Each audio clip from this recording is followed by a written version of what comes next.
কিন্তু আমাদের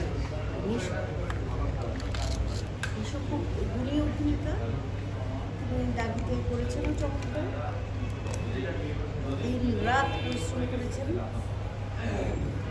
ভীষণ ভীষণ পরিশ্রম করেছেন আমার দেখা।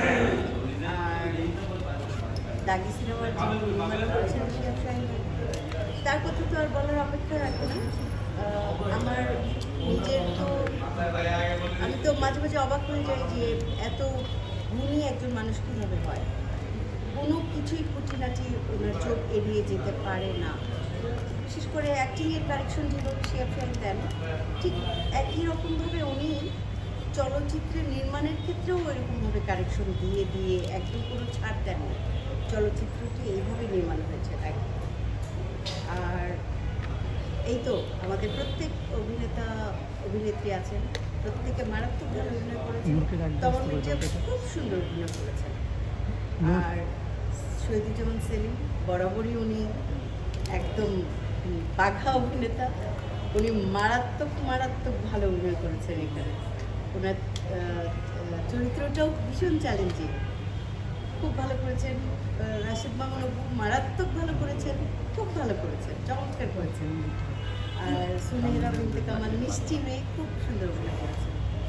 আর আমাদের গাজী রাকেত স্যার আছেন, উনিও ভালো করেছেন। মিলি বাসার ভাবি, প্রত্যেকে ভালো অভিনয় করেছেন। আমাদের শিহাব শাহীন ভাই সবাইকে সুন্দরভাবে কাজে লাগিয়েছেন এবং আমরা আশা করি যে দর্শকদের ভালো লাগবে। আমি অনুরোধ করব যে একটা বার আসুন, গিয়ে দেখুন দাগি, দেখুন, তারপর আপনারা সমালোচনা আলোচনা করেন। আগে তো আসুন, হলে আসুন, দাগি দেখুন। আচ্ছা, যেহেতু ঈদ চলে আসছে, ঈদের দর্শকরা আপনার কাছ থেকে কী কী কাজের ফল পাচ্ছে এবার? এটা ফার্স্ট ইউটিউব ফিল্ম তোমাদের গল্প, সিনেমাওয়ালা ইউটিউব চ্যানেলে যাবে। ভীষণ চমৎকার একটা গল্প, তোমাদের গল্প, একেবারেই তোমাদের গল্প, একদম আমাদের সবার গল্প। মনে হবে এই ইউটিউব ফিল্মটি দেখলে মনে হবে আপনার পরিবারের গল্প, আপনার পরিবারের গল্প, আমার পরিবারের গল্প। তারপর হোসেনের গল্প আসছে, চমৎকার গল্পের একটি কাজ। আমি আর জিয়াউল হক পলাশ, সেটিও দুর্দান্ত।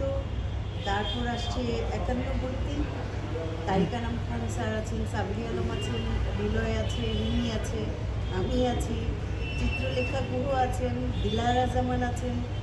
চমৎকার সব গল্পে কাজ করেছি এই বাড়িতে।